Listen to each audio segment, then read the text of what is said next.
possibly the most tragic event to come out of the city of Mistfaun. Designating the 1912 Mistfaun Academy Fire as a tragedy understates its severity, not just because of its death toll, but the fact it could have been so easily prevented. In the early hours of March 18th, 1912, two of the buildings on the Mistfaun Academy campus were set ablaze, resulting in the deaths of students and teachers alike. The first fire was caused by a short-circuiting plug socket powering a lamp, subjecting the room to an intense flashover. This fire then spread across the student halls of Gylchwyn Manor, trapping many in its wake and crumbling the structure. Tragically, a mentally ill student seeing the fire from his dorm window in the nearby Mistfaun Hall building decided to commit arson there too. Ultimately, 135 students and 6 staff members died in the fires, with Mistfaun Hall being partially damaged and Gylchwyn Manor becoming a shell of itself. Every March 18th, the Grand Duchy of Mistfaun holds a national minute of silence at midday to commemorate the tragic deaths of those who died in the fires. Its importance in the national spirit of Mistfauners is undeniable, bringing them closer as a people in order to prevent any kind of incident like it again. It was so quick and fierce, becoming somewhat of a stain to the nation's history, and a prime example of how ignorance can go easily unchecked.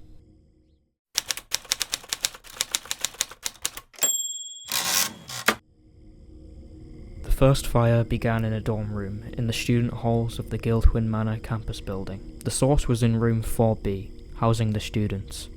Halfan Rumain, Dain Yefeshle Mir Malan, Ilumhed Nachalin, and Pesaleya Wetek.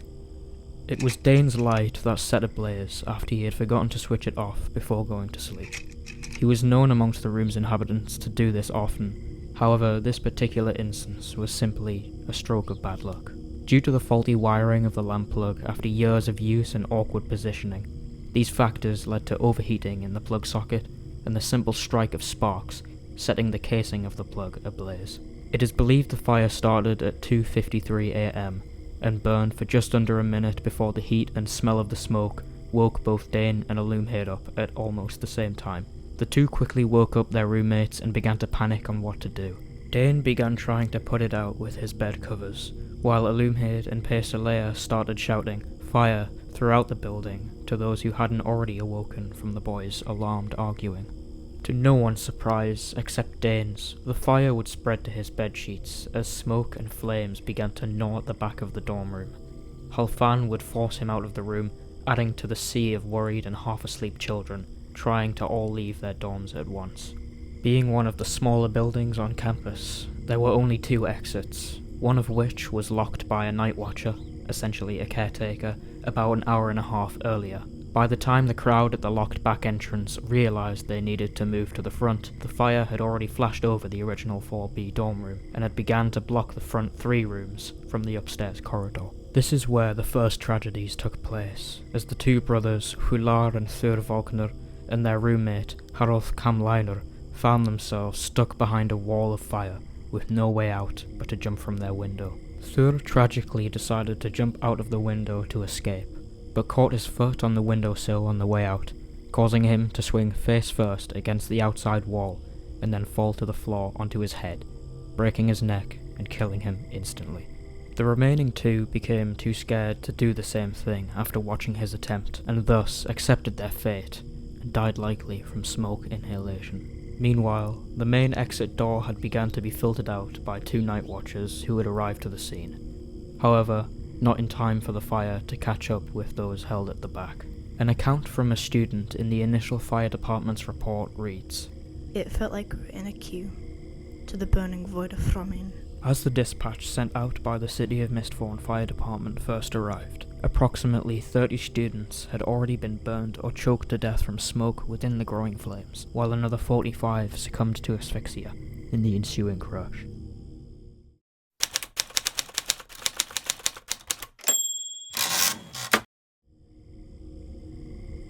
With the rapid spread of the fire at Gylchwyn Manor, half the student hall had been engulfed by flames in around 4 minutes. The sounds of terror were heard across the campus, especially by the student Mayfwil Betauren, who would wake to this sight and instantly jump into action. Through a recovered diary he owned, his motivations were clear to investigators.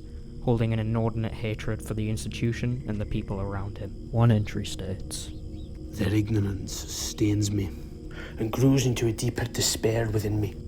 The second fire was set at 2:39 AM at the very back of the student halls of Mistfaun Hall, giving it around a minute to grow before the first emergency response had arrived. It went tragically unnoticed due to all the attention being laid on Gilthwyn Manor until students were seen running peculiarly from the right side of the building, and then the front, screaming for their lives. While the first fire had nearly swallowed the whole of Gilthwyn Manor, and the limited firefighters attempted to calm it, the student halls of the main building were rapidly charring. Without any emergency response or staff aid, a stampede rushed to the two closest exits, even greater than the first. As the courtyard exit was most proximal to the source of the fire, most fleeing students went there.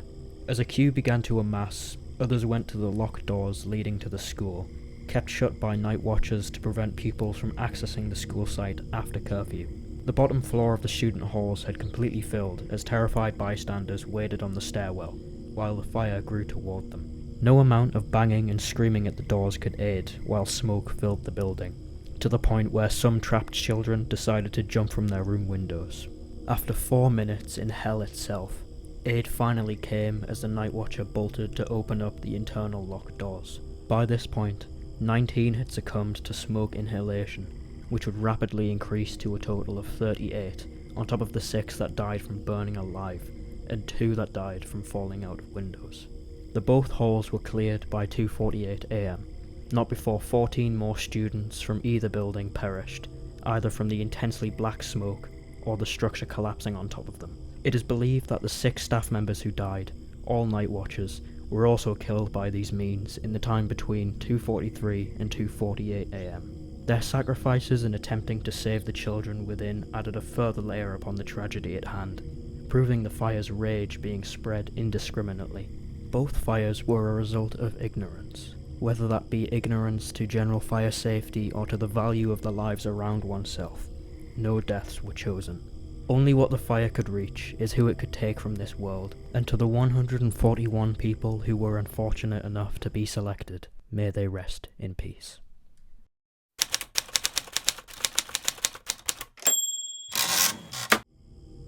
After the final embers had simmered away by the early afternoon of March 18th, most of Gilthwyn Manor had collapsed to the ground in a pile of melancholic ash and crumbled stone. Luckily, only most of the student halls of Mistfaun Hall were destroyed, with the rest of the building remaining intact.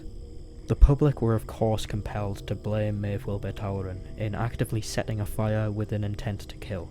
His body was unaccounted for, until a blackened corpse could be identified as him 3 years later. The press were eager to cover the fires, plastering the charred remains and Mistfaun's face of disgust across newspapers worldwide, and interviews being conducted for outlets based miles away.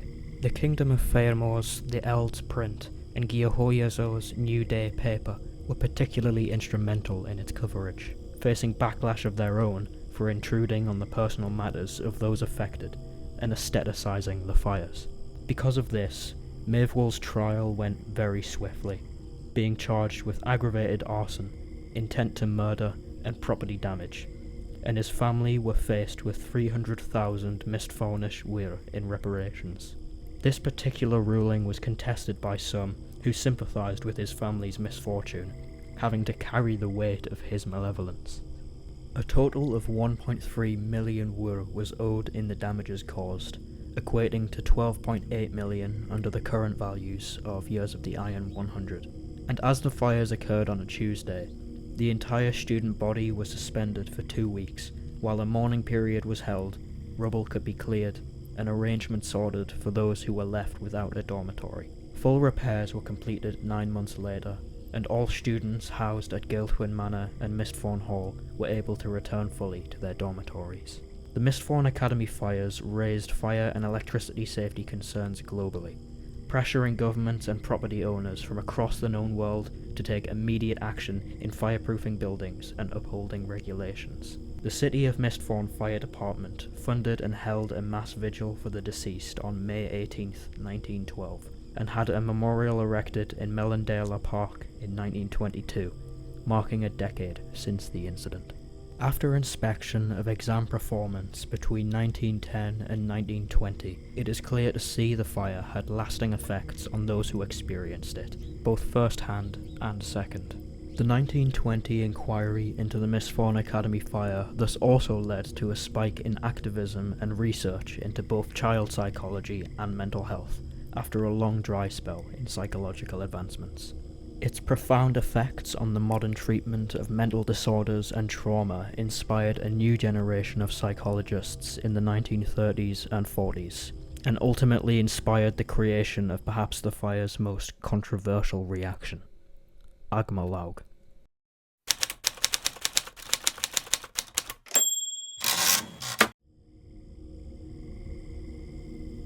Just 35 years after this tragedy, the famed French novelist M.A. Fournier published his 1947 novella Agmalaug, translating to Melancholia. Fournier's retelling of this tragic incident is full of inaccuracies, contradictions, and exaggerations, likely as a statement on the preventability of the disaster and the importance of mental health awareness and rationality. The book is considered his magnum opus, being heavily layered with irony, metafiction, and hidden meanings that deny the establishment of a single truth. It is presented as a chronology of classified documents relating to the true cause of the fires.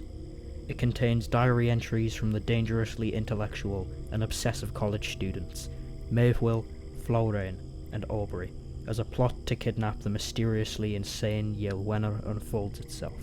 This on top of letters, operation reports, extracts from a grimoire, telegrams, and editorial interjections and footnotes from Fournier himself all combine to form a fractured narrative full of irony. Mayville and Aubrey reveal each other's twisted inner natures as a false leader within the secret student-led Willow Society and a violently obsessive maniac, respectively, while Florane's own philosophies crumble before her due to her devotion to Yelwenna's distorted guidance in the esoteric occult club. By modifying its actual history, Fournier paints the fire as almost a consequence of their immorality, or their ignorance, or it being completely unrelated to both. His commentary, or lack thereof, on the fire reveals just the very confusion it caused. While all pointed their blame on the stupidity of Dane and the evil of Mayville for causing the fires, the wider tragedy was all but overshadowed. This controversial take on such a disturbing tragedy of course led to much criticism. While it was praised by some upon release for its ironic mastery and deep-cutting themes, most reviews were in shock and horror of his supposed insensitivity towards the tragedy, with some critics' reviews in the Eld print claiming the book a mockery of murder, or the twisted fantasy of an amateur historian, as well as a wanton attack on the many victims.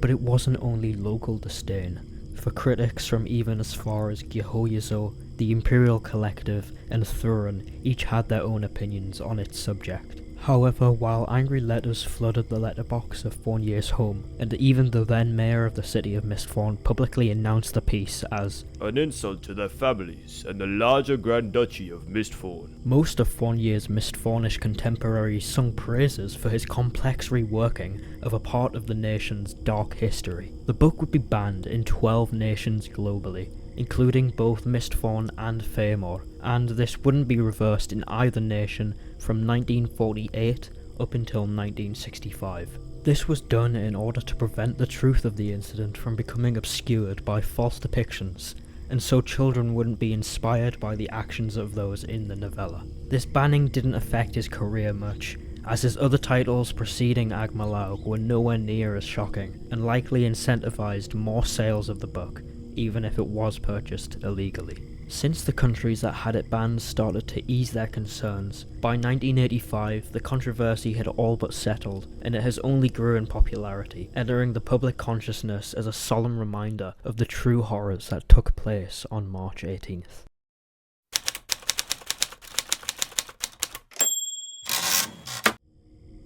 Now nearing 200 years since its passing, the 1912 Mistfaun Academy Fires will always remain burned into our cultural memory, not only because of its sheer casualty rate, but the discourse surrounding it and how the world can become accidentally changed forever in ways thought near impossible from a simple fire.